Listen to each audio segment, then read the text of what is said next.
बिस्मिल्लाहिर्रहमानिर्रहीम, अस्सलाम वालेकुम। नूरुल्लाह आपकी खिदमत में हाजिर है। फवाद चौधरी के साथ गिरफ्तारी के बाद क्या सलूक हो रहा है? कल पहले वो असद कैसर साहब गिरफ्तार हुए थे, फिर फवाद चौधरी गिरफ्तार हो गए हैं और भी लोग गिरफ्तार हो रहे हैं। और ना सिर्फ गिरफ्तार हो रहे हैं बल्कि एक बड़ी प्रेस कॉन्फ्रेंस, बड़ी पहले तो होता था ना एक-एक इंडिविजुअल की, अब बड़ी का मतलब होगा काफ़ी सारे लोग इकट्ठे। उस प्रेस कॉन्फ्रेंस का इंतज़ार है। वो क्या होगा और ये सारी सियासी सूरत-ए-हाल क्या इलेक्शन ही की तरफ जा रही है? लेकिन दूसरी तरफ मेरा मुल्क लहू-लहू है।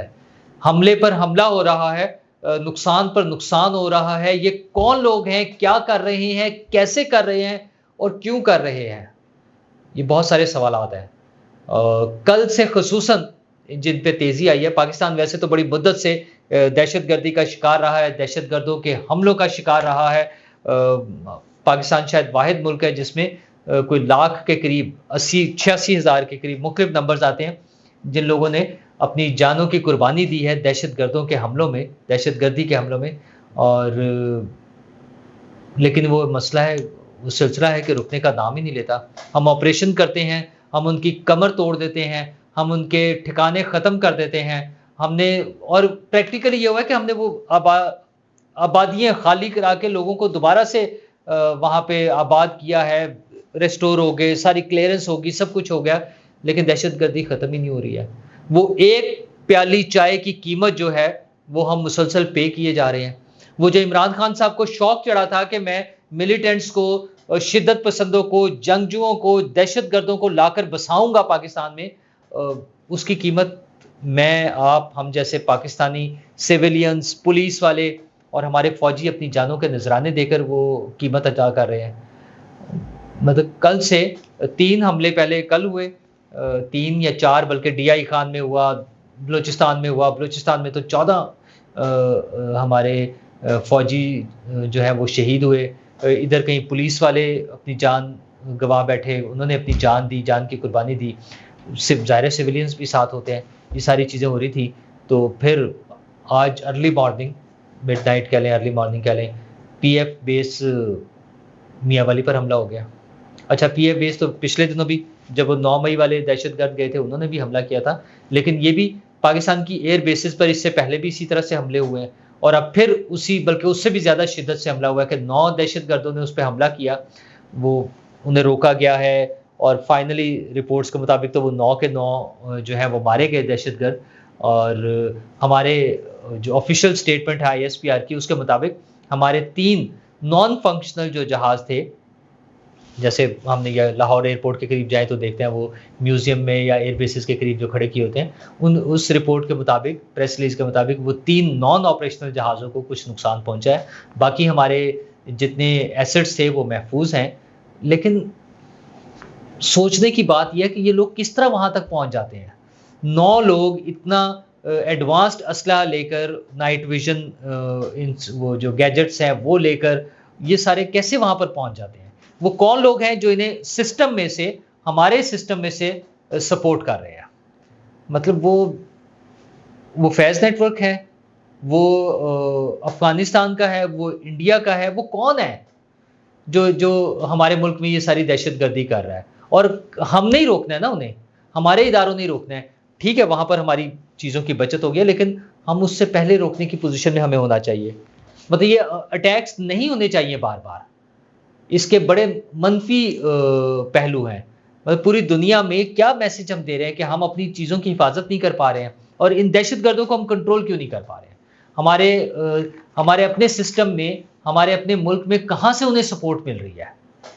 किन एरिया से? हमने ऑपरेशंस कर लिए अभी अफ़गानिस्तान से जो आए हुए लोग थे, उनकी बेदखली का अमल भी चल रहा है। कुछ लोग इसको उसके साथ भी लिंक कर रहे हैं कि उस पे बड़ा नाराज़गी है, बड़ा गुस्सा है। मतलब लेकिन मैं तो नहीं समझता कि इस एंगल से इसको देखा जा सकता है, क्योंकि ये तो सिलसिला पहले से चल रहा था। जब वो यहाँ मौजूद थे, तो हमें शक था कि वो ही कर रहे हैं। अब जब हम उन्हें निकाल रहे हैं, मतलब दोनों सूरतों में वो हमारे लिए तो सूटेबल नहीं है, अगर उसके साथ लिंक्ड है। फिर आईएमएफ की टीम पाकिस्तान में मौजूद है। वो जो दुनिया में एक रिपोर्ट जा रही है उनके अपने हेड ऑफिस में, उनके अपने हुकाम को और पूरी दुनिया को, वहाँ पर भी ये मैसेज जा रहा है कि पाकिस्तान में तो मुसलसल धमाके हो रहे हैं। मतलब वो रिपोर्ट जब से वो टीम आई हुई है, 5 अटैक्स हो चुके हैं और मेजर अटैक्स हैं, जिसमें से 2 तो बड़े अटैक्स हैं। तो हम क्या मैसेज दे रहे हैं दुनिया को, क्या हम बता रहे हैं कि हम क्या कर रहे हैं? दुनिया ने तो हमें इन्हीं इन्हीं खबरों से हमें जानना है। और ना मसला दुनिया के साथ-साथ हमारा अपना भी तो है, हमारी अपनी इकोनॉमी, हमारी हमारी हर चीज़ उसके साथ लिंक्ड है। सीपैक पे काम हो रहा है। हम समझते हैं कि वहाँ से बड़ी इन्वेस्टमेंट्स आ सकती हैं। सीपैक एक ह्यूज प्रोजेक्ट है, मतलब जिसमें बिलियंस ऑफ डॉलर्स की तो इन्वेस्टमेंट बराह रास्त है, उसके अलावा हमारे पास बिज़नेस अपॉर्च्युनिटीज़ हैं। वो भी अगेन बिलियंस ऑफ डॉलर्स की हैं और वो मुसलसल हैं, लॉन्ग टर्म है।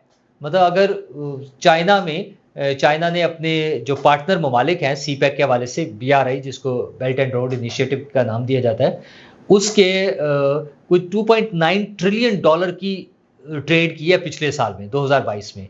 तो एक ह्यूज पोटेंशियल है बिजनेस करने का, ट्रेड करने का, कारोबार करने का चाइना के साथ। वो इन हालात में, इन अनसर्टन हालात में, दहशतगर्दी के इन हालात में, सिक्योरिटी के इन इश्यूज में हम क्या ट्रेड कर सकते हैं? फिर इधर हमारे पास अपने सियासी मसाइल ही नहीं खत्म हो रहे हैं कि हमने एक दूसरे से झगड़ना है, हमने क्या करना है। हमारे एक तरफ इलेक्शन का वो ढोल बजाया जा रहा है कि हमने इलेक्शन कराना है। तो मुझे तो याद आ रहा है कि मौलाना फजलुर रहमान साहब probably was the first leader जिसने ये भी एक एक्सक्यूज बताया था कि पाकिस्तान में जो दहशतगर्दी हो रही है वो इलेक्शन कैंपेन कैसे चलेगी। अच्छा, अब ये जो मामला चल रहे हैं इसमें हम क्या, कौन सी पार्टी आज़ादी के साथ इलेक्शन कैंपेन चला लेगी? Noon League, People's Party, PTI, JUI, मतलब जेयूआई ने ही सबसे पहले इसको पॉइंट आउट किया ना।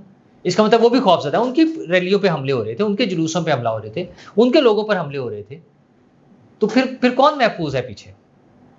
जज साहब ने कल ऑर्डर दिया और उन्होंने कहा इसके बात नहीं करनी कि इलेक्शन नहीं हो सकता। मैं मान लेता हूं उनकी बात कि इलेक्शन होने जा रहा है, लेकिन इन हालात में कैसे होगा? 2007 को याद करें, मुझे तो फिर वही हालात जा रहे हैं, मोहतरमा की वापसी और वो सारे मामला जो थे। तो हम एक तरफ इलेक्शन कराने जा रहे हैं, इलेक्शन के लिए पुरअमन और पुरसकून माहौल चाहिए। लोगों ने जलसे करने हैं, लोगों ने अपना मैनिफेस्टो बताना है, लोगों ने सड़कों पे निकलना है, उसके बाद फाइनली इलेक्शन डे आना है जिसमें लोगों ने घरों से बाहर निकलना है, लोगों ने हंड्रेड्स में लाइनें लगा के सैकड़ों की तादाद में खड़े होना है वोट डालने के लिए। वो सारा कुछ कैसे पॉसिबल होगा? वो इन सारी चीज़ों के साथ बड़ा मुश्किल हो जाएगा चीज़ें। अदालत ने तो ऑर्डर दे दिया कि आपने इस पे वो जो है ना मायूसी नहीं फैलानी, लेकिन बात मायूसी की नहीं है, बात हकाइक को फेस करने की है। बहरहाल इसमें फौज ने और जो उनके मुतल्लिका इदारे जो भी और मौजूदा हुकूमत में जो भी कंसर्न लोग हैं, सबके लिए एक अलार्मिंग सिचुएशन है। हर एक के लिए, हर पाकिस्तानी के लिए, वो आर्मी चीफ है, वो सदर पाकिस्तान है, वो वज़ीर आज़म है, या वो एक आम आदमी है मेरी तरह।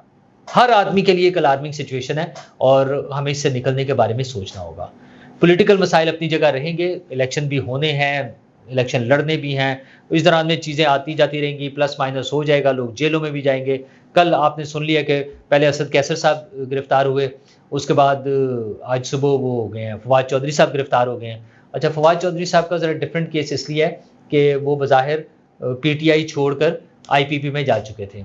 अच्छा, लेकिन इस दौरान में उनका वो सिलसिला जो है ना, डबल गेम और ट्रिपल गेम, जो ट्रेडिशनल हमारा स्टाइल होता है कि वो आईपीपी में भी थे, वो दोस्तियां भी बढ़ा रहे थे, वो जो मैं दोस्तों को मैसेजेस देते थे ना कि मेरी सुलह करा दें और इस तरह की चीज़ें, उनके दोस्तों ने कभी जिक्र किया हमसे, किसी महफिल में ये जिक्र हो गया। तो और वो साथ साथ मोहब्बत पीटीआई, मोहब्बत इमरान खान में भी गिरफ्तार थे, वो भी शो कराना चाहते थे। उनका ख्याल था कि अगर वहाँ से दाव लग गया तो उधर से आ जाऊँगा, इधर से कोई चांस बना तो इधर से आ जाऊँगा। तो इस तरह तो चीज़ें नहीं चल सकती ना। और असल मसला तो वो केसेस और वो सारी चीज़ें, अगरचे 2022 अगस्त का केस है, जुलूस निकालना और इस तरह की चीज़ें जिसमें उन्हें गिरफ्तार किया गया, लेकिन उनका इशू ये है कि उनके साथ जो कुछ हुई थी, जो रिपोर्ट्स आती रही, वो कोई अच्छी खबरें नहीं थी। उल्टा लटका देना और बल्कि ऐसी चीज़ें जो मेरा ख्याल है हम मीडिया पे डिस्कस भी नहीं कर सकते शायद, वो भी सारी कुछ चीज़ों के बारे में उनके हवाले से रिपोर्ट्स आती रही। और वही खौफ था जिसकी वजह से आपको याद होगा कि जब पुलिस उन्हें पकड़ने लगी तो वो किस तरह से भागे थे और वो गिर गए थे बाकायदा। तो पॉलिटिकल वर्कर के लिए गिरफ्तारी और जेल जाना कोई बड़ी बात नहीं होती। सियासी रहनुमाओं के लिए, सियासी कारकुनों के लिए ये बड़ी नॉर्मल सी बात होती है ना, पकड़े जाना, जेल चले जाना, केस हो जाना, फिर छुट जाना, फिर सियासत में आ जाना, फिर असेंबली में पहुंच जाना, फिर वजीर बन जाना, ये सारी चीज़ें, वज़राए आज़म बन जाना, ये सारी चीज़ें सियासी कारकुनों और सियासी रहनुमाओं के साथ चलती रहती हैं। लेकिन फवाद चौधरी जिस तरह भागे थे, उन्हें नज़र आ रहा था कि नज़र नहीं आ रहा था, सॉरी, बल्कि उन्हें याद आ रहा था कि उससे पहले उनके साथ क्या हो चुका है। तो अब फिर वो गिरफ्तार हुए हैं। आई विश कि उनके साथ वो वाला सलूक ना हो। मतलब उन कानून के मुताबिक जो है केस चले और उन्हें सज़ा, अगर सज़ा बनती है तो सज़ा मिल जाए। जो रिपोर्ट्स आती रही हैं उस तरह का सलूक ना हो, लेकिन अभी गिरफ्तारियाँ तो और भी होनी है। मुझे लगता है कि असद उमर साहब की गिरफ्तारी जल्दी हो जाएगी। वो भी जो है ना डबल ट्रिपल गेमों में लगे हुए हैं। शुरू में उन्होंने जो माफ़ी तलाफ़ी हुई थी वो इस कंडीशन पे हुई थी कि ना मैं रिटायरमेंट ले रहा हूँ, मेरा सियासत से कोई ताल्लुक नहीं है। और अब वो कहते फिरते हैं कि मैंने इलेक्शन लड़ना है, वो भी पीटीआई की तरफ से। अगरचे पीटीआई की तरफ से भी लोगों ने इलेक्शन लड़ना तो है, पीटीआई तो होगी। देखें इलेक्शन कमीशन ने भी कह दिया, वज़ीर-ए-आज़म साहब भी यही कहते हैं, बार-बार बात होती है कि पीटीआई इलेक्शन में मौजूद होगी, लेकिन वो माइनस इमरान खान होगी। क्योंकि इमरान खान साहब के केसेस जो हैं उनसे तो जान नहीं छूटती नज़र आती। तो माइनस इमरान खान पीटीआई और बाकी सारी पार्टियां मिलकर कर रही होंगी, बल्कि एक बड़ा माइनस इमरान खान इस तरह भी हो सकता है, जो कुछ रिपोर्ट्स आ रही हैं कि एक बड़ा ग्रुप पीटीआई का इकट्ठे एक प्रेस कॉन्फ्रेंस करें और उसमें इमरान खान साहब से लाताल्लुकी का ऐलान कर दें। अच्छा, ये भी चूँकि रिवायात हैं हमारी, हमने इस तरह की बहुत सारी चीज़ें देखी हैं, कभी काफ लीग, कभी पैट्रियट और इस तरह की चीज़ें बनती रहती हैं, तो एक और सही। और इन सब चीज़ों का हल वही है, जिस पे मेरा अपने सब दोस्तों से झगड़ा होता है कि पार्लियामेंट में बैठकर सियासी जमातें इन चीज़ों का फैसला करें, अपने सियासी लाहे अमल का, चाहे वो उसको मिसा के जमहूरियत का नाम दे दें, जो मर्ज़ी करें, कि कुछ लिमिट्स बना लें और कुछ एथिक्स बना लें, कुछ कोड ऑफ कंडक्ट बना लें, कुछ नए रूल्स बना लें और उनके मुताबिक चलें। और उन सब चीज़ों का फोकस जो है, जो मेन वो टारगेट होना चाहिए, जो मेन गोल होना चाहिए अचीव करने के लिए, वो होना चाहिए पब्लिक वेलफेयर, लोगों की खिदमत, लोगों की भलाई। तो सियासी जमातें जब वो टारगेट अचीव कर लेंगी तो फिर उन्हें अवामी सपोर्ट भी होगी। और वो बंद कर दें ना, वो गेट नंबर 4 और उंगली पकड़ के चलना और नैपियाँ बदलना, ये सारी चीज़ें बंद करें, अवाम पे भरोसा करें, अवाम की खिदमत करें, अवाम के लिए काम करें, अवाम के सर पे सियासत करें, तो फिर इन चीज़ों से जान छूटेगी, वरना मुश्किल है। शुक्रिया।